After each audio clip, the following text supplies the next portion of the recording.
Hello,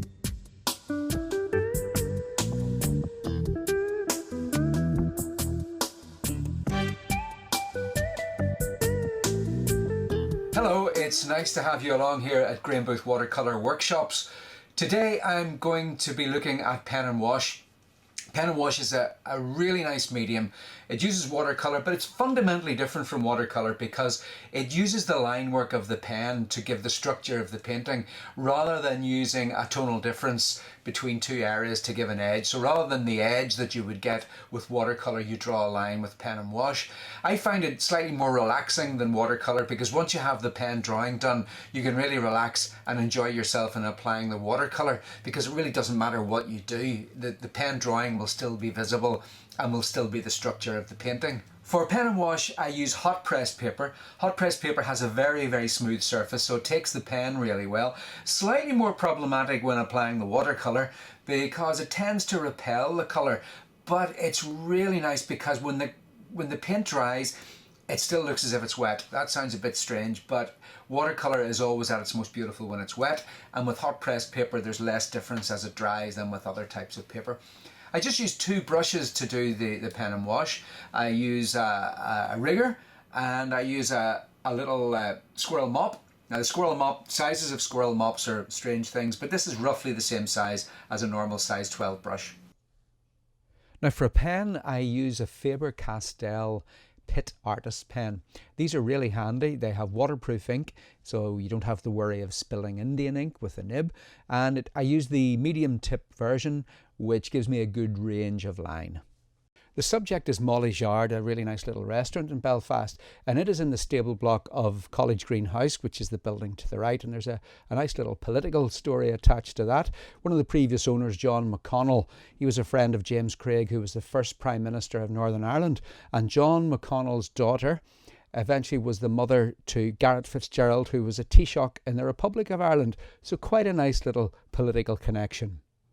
It's vital that a pen and wash subject has lots of line in it. There isn't much point doing a wide open landscape that would have very little line work, but an architectural subject like this is ideal for pen and wash. Lots of opportunities to use the pen. I work directly with the pen straight onto the paper. I don't use a preliminary pencil drawing. I find if you do that, it can become a little bit like a tracing exercise. Using the pen directly, it means you make mistakes. And when you make mistakes, you make much more interesting lines. So as you can see, there's not one line around here. There's sort of two or three when I'm trying this. Also, to begin, I'll do very light suggestions of where the main parts of the subject are, and then I'll work those up as the painting continues.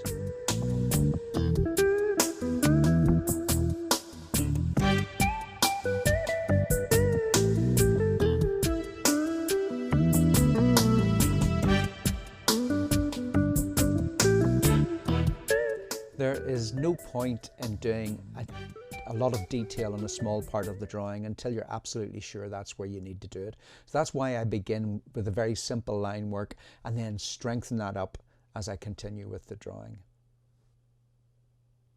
If I want to create extra emphasis, then I will use a stronger line, or I'll use 2 or 3 lines rather than 1 line. So I can make parts of the drawing stronger than other parts simply by using more ink.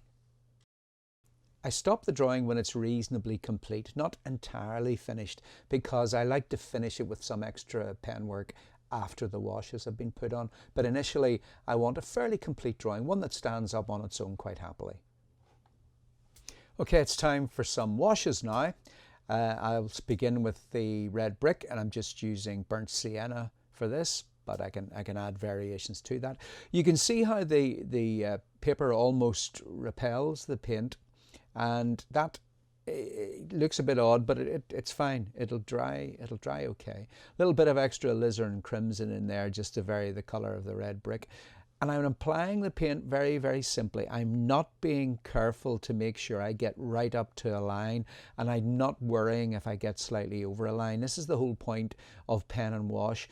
The pen has done all the work. It's the structure of the drawing. It's not going away. So I can be very free and very fresh with the watercolor. In fact, you have to be, because if you're not, it'll just look like a drawing that has been colored in. little bit of cooler cobalt blue there just helps to give more variation in the colour. Mixing up a grey now basically with ultramarine and burnt sienna, although there was a little bit of phthalo blue in there, so it's gone slightly greenish, but not to worry. Now this is the main door of the old stable block, and you can see how the dark penwork that says Molly's Yard still shows through this quite clearly, and that's much easier than trying to do it white. It would get far too complicated and far too fussy to do that white. Back to the red brick colour and just finishing off the rough walls and pillars. Now I'll let the first wash dry completely. And what I'm going to do next is basically the same thing again, except only in certain places. So I'm going to strengthen up the initial wash colours, but just here and there. Now, first of all, I need to get some of that grey on because I'd forgotten to do that with the first wash. So the little capstones of the wall need coloured first of all.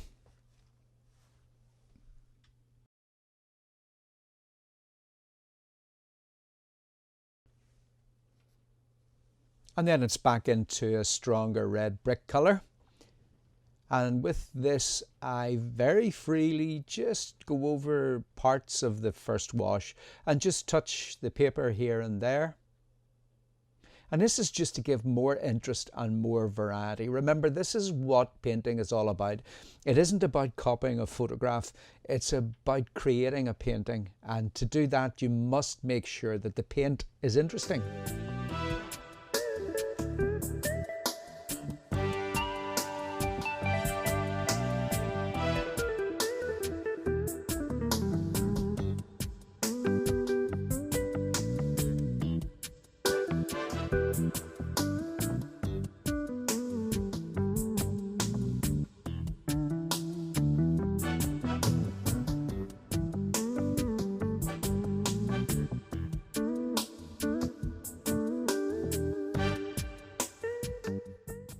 The figures are only just hinted at. It isn't a painting of a family going for a walk. It's a painting of the building, and the figures are really just there to give a little bit of support to that. So I don't want to do too much to the figures to make them too prominent.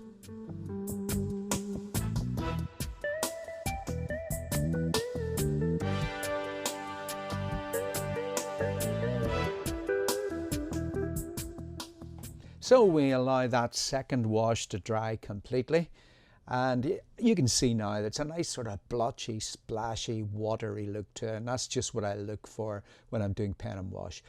Now the fun time, we're going to have the shadows, nice big dark shadows. Ultramarine, burnt sienna and a little piece of alizarin crimson creates a nice sort of purpley grey, which is ideal for shadows. And then just a big deep breath and go for it. Of course, what I'm really trying to create with the shadows is strong tonal contrast. The contrast between dark and light is what will eventually give the picture impact. So the shadows help a lot to do this, because obviously the dark shadows against the sunlit parts of the subject create that really strong, essential tonal contrast.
So that's our third wash almost complete. Again, we allow that to dry completely.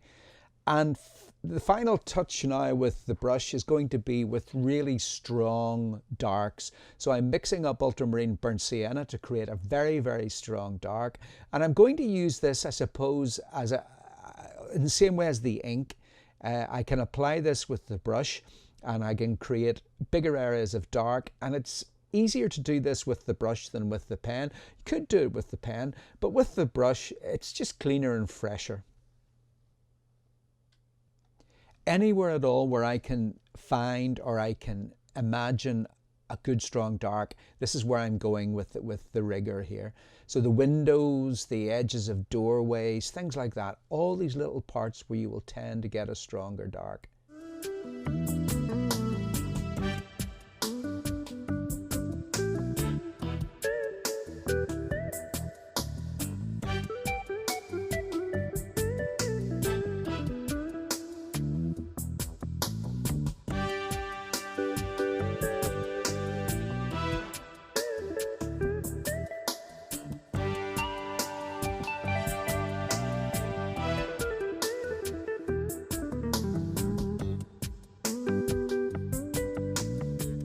As well as adding these strong darks, it's also important to strengthen up some little parts of the other more colourful parts of the subject.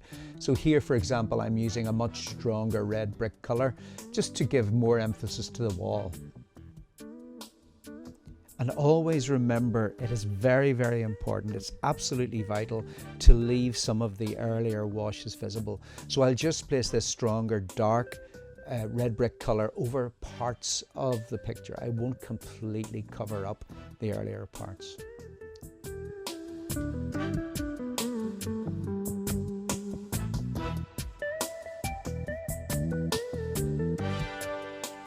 Now I like to get the pen out again and reinforce some of the lines, perhaps add some extra ones that weren't there in the first place. So strengthening up the suggestion of the brickwork here. And just really adding anything to give, it's another way of giving these little strong darks that add so much impact to the finished piece.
Thank you for joining me. I hope you enjoyed the little pen and wash demonstration.